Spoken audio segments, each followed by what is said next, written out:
चेहरा चुनावी घाम में नुरानी हो गई, चेहरा चुनावी घाम में नुरानी हो गई, जात पात के झमेला खानदानी हो गई, जात पात के झमेला खानदानी हो गई। अब कियो यही पीलर पर महल खड़ा हुई, अब कियो यही पीलर पर महल खड़ा हुई, जाति धर्म मजहब सियासी निशानी हो गई। गोड़ लागत नहीं हेरा से अभिनंदन वर्गों के अपना कार्यक्रम जना के नाम है खूटा ठोक के। आज खूटा ठोक में सबसे ज़्यादा जो विषय खौलता राजनीति में, बिहार में और बिहार के सियासत में, ओकरे पर चर्चा कल जाई। कारण कि रुआ जानता नहीं कि बिहार के चाहे जितना भी अलग कर ली, बिहार में राजनीति के बात कर ली रुआ या फिर मुद्दा के बात कर ली, सबके एकोरा कह के, और सबसे ज़्यादा अगर अहम कुछ होला तो एजा जाति पाति चुनाव, और चुनाव के समय में अपना अपना जात के साधे खातिर, अपना अपना कुनबा के मजबूत करे खातिर ये पूरा खेल और ड्रामा शुरू हो जाला। फेरे खाली उहे कुल शुरू हो गई बा। और एक शुरुआत अब कहली नीतीश कुमार जी कैले बड़ा, जौन की कहले कि उनका जाति धर्म मजहब संप्रदाय ये सबसे कोनो मतलब नहीं, कि उ सबके नेता हवे। लेकिन जौन बात सामने आयल बा और जौन चीज सामने हो रहा बा, ओकरा से साफ स्पष्ट हो रहा बा कि कहीं ना कहीं अब बिहार के राजनीति से रुआ एकरा के अलग ना कर सकिले। बिहार के राजनीति का रुआ देश के राजनीति से भी एकरा के अलग ना कर सकिले।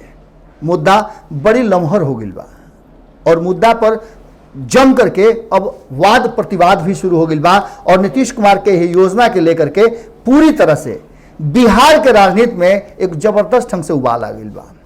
मामला रुआ पता बा कि SC ST के लेकर के जौन नीतीश कुमार के दलित और महादलित जौन शब्द रहे, ओकरा से अलग हट करके SC ST के लेकर के जौन नीतीश कुमार जी के ये नया घोषणा भइल बा कि अगर कोई दलित समाज के व्यक्ति के हत्या हो जाता तो ओकरा परिवार के एक सदस्य के सरकारी नौकरी मिली। और ये मामला काफी गर्मा गई बा। हालांकि मामला तो तीर जौन बा उ निकल गई बा कमान से। अब जब कमान से निकल गई बा तो कहीं ना कहीं तो बेधबे न करी, बेधा गई बढ़िया से। एकरा पर सत्ता में बैठल लोग, हालांकि सत्ता में बैठल लोग के जब बात करता नहीं तो हम अभी सिर्फ जदयू के बात करता नहीं, जदयू के तरफ से एकरा पर जम करके पक्ष रखल जा रहा बा। पक्ष रखते हुए अलग अलग नीतीश कुमार के जो पचरत्न बाड़े, ओकरा में से जब बात SC ST के आई तो वो जानते बानी कि केस सामने आई। अशोक चौधरी सबसे पहले सामने आइले हा और आ करके कहले हा कि ये कानून कोई नीतीश कुमार जी के ना हो, बल्कि कानून बहुत पहले से चल रहा बा, सिर्फ ओकरा में संशोधन करे के बा। जो हमरा लगे आंकड़ा बा और जो बात सामने आल बा, ओकरा आधार पर 1995 में ये कानून बन रहे। और जब ये कानून बन रहे तो एकरा में समय समय पर कई हाली परिवर्तन भइल, कई गो अमेंडमेंट भइल। अमेंडमेंट के बाद से खास करके SC ST के लेकर के और सवर्ण के लेकर के, और एकरा साथ साथ OBC EBC के भी लेकर के जबरदस्त झमेला भइल। ये चारों समाज जौन बा SC ST एक्ट के लेकर के पूरी तरह से विरोध में आई रहे सामने। हालांकि एकरा बाद केंद्र सरकार पर भी विरोध भई रहे और एकरा बाद रुआ याद होई कि आखिर 10% सवर्ण के भी आरक्षण देवे के बात आई और जना के लेकर के जम करके हंगामा भइल। ऐसे सवर्ण लोग के का फायदा भइल, ये बात बहुत बड़ा प्रश्न के घेरा में बा। लेकिन जब बात सामने आ गई बा तो एकरा के लेकर के कहीं ना कहीं पूरी तरह से विपक्ष सरकार के घेरे में लाग गई बा। और यही सब बात के लेकर के अशोक चौधरी के कहना बा कि आखिर अपना शासन काल में का कैले लालू प्रसाद, वो उनका बतावे के चाहिए। एक बार फिर से सवाल ओजे आके खड़ा हो गई कि लालू प्रसाद और नीतीश कुमार के 15 साल बनाम 15 साल के पूरा मुद्दा जौन बा, मामला बा, वही पर चुनाव के फिर से ले आवे के प्रयास जदयू कर रहा बा। भारतीय जनता पार्टी ये पर एकदम चुप्पी सर ले बा। लेकिन भारतीय जनता पार्टी के कई गो नेता जौन की सत्ता में नीतीश कुमार के भागीदार बा, वो इस बात के लेकर के कहीं ना कहीं फिर से लालू प्रसाद के घेरे के शुरुआत कर ले बा। हालांकि जब बात हो रहा बा तो एक बात रुआ मान के चली कि जब भी बात हुई तो सत्ता के बात हुई तो सत्ता के साथ साथ जे सत्ता में नीतीश कुमार जी के साथ जुड़ल बा, उ सब लोग इस बात के लेकर के लालू प्रसाद के घेरे के तैयारी हो रहा कर रहा बा। और दूसरा तरफ लालू प्रसाद के पार्टी और उनका हर गठबंधन की तरफ से एक बात सामने आ रहा बा कि कहीं ना कहीं नीतीश कुमार जी सुशासन में फेल बाड़े, यही से हत्या के बाद नौकरी के बात कर रहे बड़े, और अगर नौकरी के बात कर भी रहे बड़े तो सिर्फ वही समाज खातिर का है। एकरा के लेकर के भी दू खेमा में महागठबंधन के बांटे के प्रयास हो रहा बा। महागठबंधन तो पहले ही रुआ पता बा कि कैसे जीतन राम मांझी के निकलला के बाद से पूरी तरह से एकदम पैक नजर आवता, हर लोग के जुबान से एक ही बात निकलता। लेकिन यही सब पर वीआईपी के मुकेश सहनी की तरफ से आयल बयान के लेकर के जम के हंगामा हो रहा बा, और कहल जा रहा बा कि जब मुकेश सहनी पूरे मामला के सह दे सकेले, अच्छा कह सकेले, तो बाकी के लोग के कहला के काम मतलब बा सिर्फ राजनीति करे खातिर और चुनाव के देखते हुए कहीं ना कहीं महागठबंधन के अन्य जन घटक दल बाड़े, चाहे आरएलएसपी को, आरजेडी को या फिर कांग्रेस को, ये बात के लेके कर रहा बा।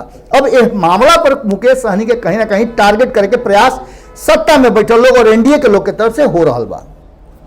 मुकेश सहनी के कहना बा कि अगर नीतीश कुमार जी ये कानून ले ले हा कि अगर कोनो कारणवश हत्या हो जाता दलित समाज के तो उनका परिवार के एक सदस्य के सरकारी नौकरी दिहल जाई, तो सिर्फ दलित समाज के ही क्यों, और भी जातिवान और भी समाजवान ओकरो हत्या हो सकेला, तो फिर ओकरा परिवार के ई लाभ और सुविधा काहे ना मिली।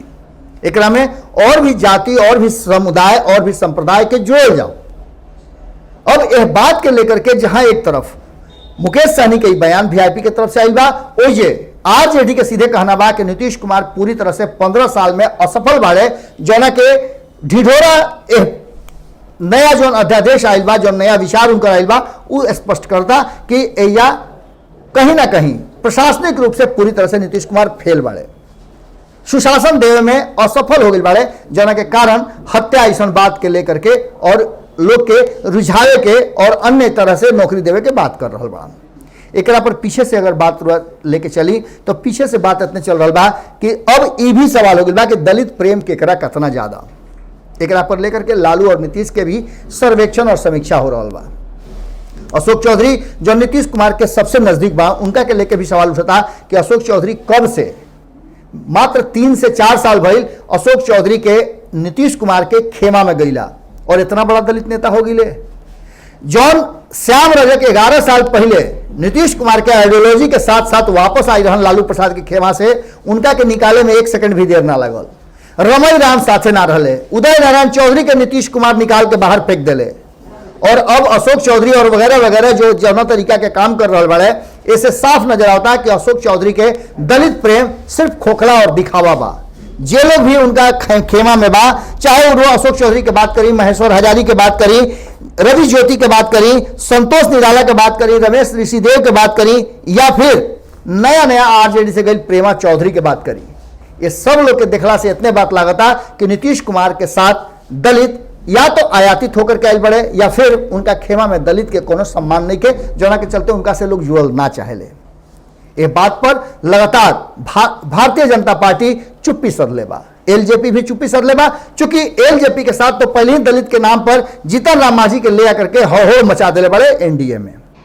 अब ये सब बात पर आरजेडी के कहना बा कि अगर इतिहास उठा के देख लिया तो दलित में जो लालू प्रसाद प्रेम दिखौले, जो दलित के सम्मान और अधिकार और उनका के हक हुकूक के बात कैले, उस सामने नजर आ रहा बा, जौना के कारण रमई राम एक समय से लगातार चल रहा आ रहा बा। राम सुंदर दास के बात करी तो मुख्यमंत्री तक ले जाए के व्यवस्था भइल। एक साथ साथ लगातार कहीं अगर जगह ना मिलल तो श्याम रजक लौट करके वजह से फिर अपना घर में वापस आ गए। श्रीचंद्र राम लगातार पार्टी में बाड़न, उदय नारायण चौधरी के जब निकाल बाहर भइल तो वो भी आज आकर के आरजेडी में लागल बाड़न और लालू प्रसाद के साथे बाड़न। इस सब के लेकर के जे भरोसा करके गई रहे उन्हें, जीतन राम मांझी भी बड़का उदाहरण बना कि जब जीतन राम मांझी के जलील करके अपमानित करके उनका के कुर्सी से हटौले तो लालू प्रसाद ही सहारा बन रहन। हालांकि फिर से अगर चल गए तो उनकर मर्जी बा, लेकिन जहां सम्मान ना मिले वो ना जाए के चाहिए। अब पूरे मामले पर नीतीश कुमार के घेरे के प्रयास होता, वो नीतीश कुमार के जौन दलित मंत्री बाड़े, SC/ST मंत्री और अलग अलग नेता बाड़े, उनमें से अधिकांश लोग के मंत्रालय मिलल बा। इस सारा लोग यह बात में लागल बा कि नीतीश कुमार के यह मामला पर घेरे ना दिहल जाओ, लेकिन विपक्ष पूरी तरह से घेरे के तैयारी कर रहा और यह बात के लेकर तेजस्वी यादव भी लगातार नीतीश कुमार पर हमलावर बाड़े कि कहीं ना कहीं नीतीश कुमार जी दलित के लेकर के और दलित के हत्या भइला पर नौकरी देवे के जो बात करता है सरकारी, इस सरासर उनका विफलता और असफलता के स्मारक के रूप में सामने आई। अब देखे वाला बात ये हुई कि चुनाव में दलित के जो वोट प्रतिशत बा, वो वोट प्रतिशत के लेकर के सारा खेल चल रहा बा। रुआ से बता दी कि सारा मामला 16% जो वोट बा ओकरा खातिर चल रहा बा। लेकिन दूसरा तरफ रुआ देख लो कब कि ब्राह्मण और सवर्ण ये भी मिल करके ये दलित कार्ड खेलना के चलते गुस्सा में बा और खुल करके 14 से 20% जो वोट बा सवर्ण लोग के ओकरा के लेकर के भी अब जबरदस्त ढंग से एकजुटता के बात कही जा रहा बा। और चुनाव में सबसे बड़ा चीज बा कि नीतीश कुमार केकरा के साधे के प्रयास करते रहे और केकरा के अपना से अलग करे के प्रयास करते रहे। हालांकि उनका तो प्रयास बा कि सब लोग उनका साथे रहो, लेकिन जौना तरीका से लगातार उनका स्ट्रेटजी में कहीं ना कहीं चूक हो गई, वो चूक के लेकर के उनका पर प्रश्न खड़ा होता और ये प्रश्न के लगातार उठावे में और जनता के समझावे में विपक्ष अपन कोई कमी छोड़े के तैयार नहीं है। देखे वाला बात ये हुई कि अंततः ये पूरा मामला कहाँ जाता, लेकिन नीतीश कुमार के एकरा के ब्रह्मास्त्र समझ ले रहे हैं, जौना पर तेजस्वी यादव लालू शास्त्र चला करके और कहीं ना कहीं नीतीश कुमार के पछाड़े के हरसक प्रयास करता रहा। भारतीय जनता पार्टी के पूरे मामले पर चुप्पी और एलजेपी के अंदर ही अंदर खौलना यह बात के प्रमाण कर देता कि कहीं ना कहीं नीतीश के ब्रह्मास्त्र पर लालू के जो शास्त्र बा वो भारी पड़ रहा बा। आने वाला चुनाव ये सब के निर्णय कर दी, फैसला कर दी। लेकिन वर्तमान परिस्थिति में नीतीश कुमार के हर डेग रखत तो बढ़िया से बढ़ान, रखत तो बढ़िया जगह पर बढ़ान, लेकिन पता ना कैसे बिछिल जाता और बिछिल्ला के बाद वो चारों खाने चित हो जाता रहा। अब देखे वाला बात हुई कि एकरा के कैसे संभारी हैं।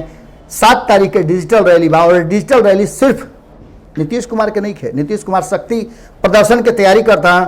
वो शक्ति प्रदर्शन सिर्फ विपक्ष खातिर नहीं खे, वो अपना साथी दल खातिर भी शक्ति परीक्षण करके इस बात के एहसास दिलाओ चाहता है कि बिहार के जनता उनका साथे बा। हर क्षेत्र के जितना भी जदयू के नेता बा उस सब लोग के डिजिटल और वर्चुअल रैली के माध्यम से लोग के जुटा के और भीड़ के तस्वीर दिखावे के बाद जौना से कि बिहार के जनता में यह बात के भरोसा दे सकस कि जौना कि लोग आज भी नीतीश कुमार के साथ बा। हालांकि मुख्यमंत्री रहते हुए नीतीश कुमार के काम के लेकर के और उनका के लेकर के बहुत लोग के अभी भी भरोसा बा। एक बार फिर से ये भरोसा पर कितना खरा उतरी हैं ई रैली के माध्यम से दिखावे के प्रयास होता। वो ये आरजेडी भी अपन रैली कर रहा बा और संगे संगे कांग्रेस भी काल से अपन शुरुआत कर रहा बा। इस सारा शुरुआत में आखिर कहाँ जाकर के चुनावी जंग जौन बा रुकी। निश्चित रूप से चुनाव के जब तिथि घोषित हो जाई, 29 तारीख से पहले चुनाव हो जाई, ये बात के भी अब लगभग फैसला हो चुकल बा। चुनाव आयोग कह दिले बा कि 29 नवंबर से पहले चुनाव के सारा प्रक्रिया समाप्त कर दिया जाई। अब देखे वाला बात बा कि नया नया इस शगुफा में नीतीश के ब्रह्मास्त्र काम करी कि लालू के शास्त्र पर अगला चुनाव हुई। लोकसभा के हार के बदला लेवे खातिर अब के विधानसभा में पूरा तैयारी महागठबंधन कर रहा बा और एकरा में जब मजबूत खूंटा गाड़े खातिर लालू शास्त्र के अपना हाथ में ले करके चारों के चारों दल तैयार बढ़े। जुड़े रही सब भारत लाइव के साथ। कैसन लागल विश्लेषण जरूर बताई सब है। अगर रुआ क्षेत्र में अब तक विवेचना नहीं भइल रुआ क्षेत्र के विधानसभा के संभावित प्रत्याशी हुई का स्थिति बा, तो रुआ बताई कि रुआ का देखल चाहतनी, कौन तरीका के देखल चाहतनी, रुआ क्षेत्र में का संभावना बा, का कमी रह गई बा, वर्तमान जनप्रतिनिधि का कैले, विधायक जी के कितना काम भइल, उ सब बताई। रुआ क्षेत्र के हमनी के सर्वे करे जा रहल बन जा और विचार भी में रखल जाई। फिर कल भेंट हुई यही ठेहा जना के नाम है खूटा ठोक के गोड़ लागतनी। बढ़ाएं अपना कदम सक्सेस की ओर शिखर करियर इंस्टीट्यूट के साथ। शिखर करियर इंस्टीट्यूट पूर्वी भारत में एकमात्र कोचिंग संस्थान जो एक्सक्लूसिवली है मेडिकल एंट्रेंस एग्जाम के लिए।